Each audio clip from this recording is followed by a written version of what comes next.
kining pagtimaan sa Semana Santa. Mao kini magpahinumduman kanato nga ang atong labaw nga makagagahom mao si Jesucristo kinsa militok sa 7 ka pulong diin himatyanon nga nagbitay sa cross. Sa 7 ka pulong akong ipaambit sa tanan ang ikalima nga pulong nga gilitok sa atong Ginoo mao ang giuhaw ako.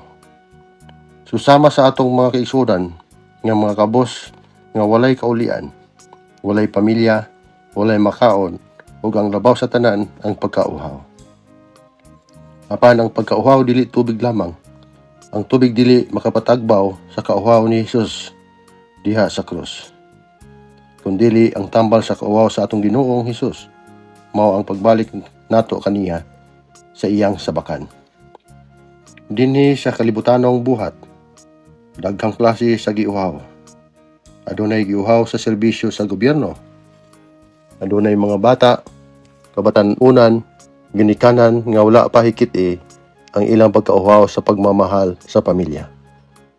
Ug labaw sa tanan ang pagkauhaw sa hustisya sa mga Nigurense. Kinsa hangtod padayon ang pagampo ug pangaliya nga mahatagan og hustisya ang kamatayon sa atong gobernador nga si Governor Roel Ragay Digamo, uban nga nabiktima sa Pamplona Massacre. Mga igsoon ko ni Kristo, kining panahon sa Kwaresma, mao usab kini ang pagtimaan sa klase sa pagkauhaw. Kini si Roderick Ragay Digamo, uban akong pamilyang Digamo. In God we trust. Daghang salamat.